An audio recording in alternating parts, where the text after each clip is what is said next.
I say three things to myself when I'm in my most discouraging moments. Okay. Number one, I remind myself Jesus is with me. Okay. And He has all power. He's with me right now on this set. He's with me this very moment in your house, in that room, in your apartment. Jesus is with me. Sometimes I'll look in the mirror when I'm feeling the weight of a sermon I'm about to preach or some pressure situation. And I'll remind, I have to preach to a lot of people, but I've learned to preach to myself. There you go. And what I say is three things. Number one, I say, Jesus is with me and He has all power. Number two, in Deuteronomy 33, when Moses was giving his final, it was a beautiful moment, his final farewell sermon to the children of Israel. They're about to cross over, and he's not going to get to go with them. He's going to stay at Mount Nebo.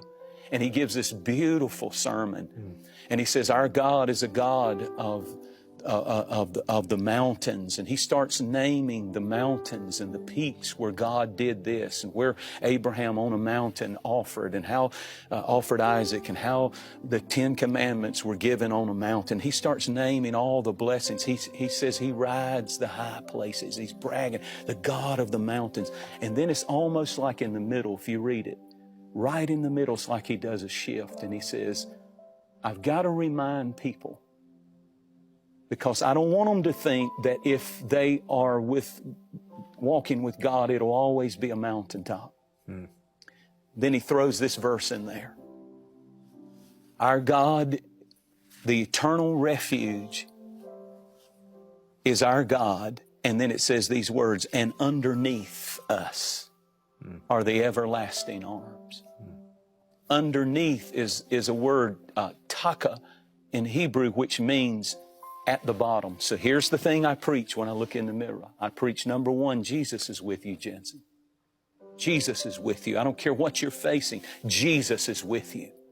And number two, God is at the bottom. Underneath me, I don't care how far I go down.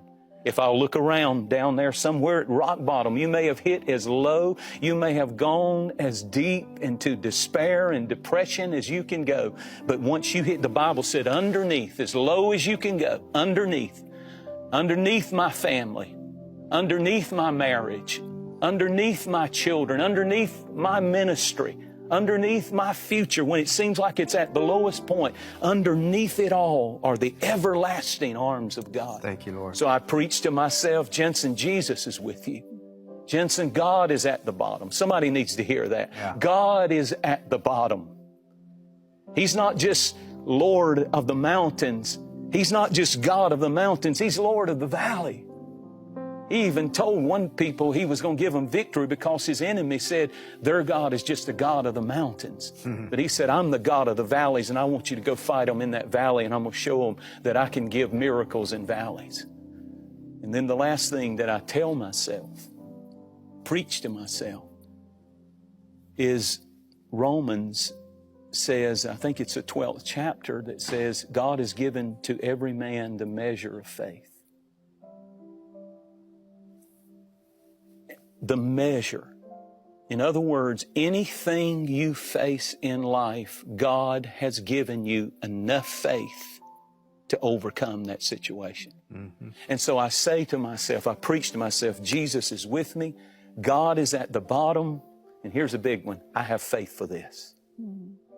I have faith for this. He gave me the measure of faith. You got a bad doctor's report, cancer, whatever. I have faith for this. Talk to it. Talk to it.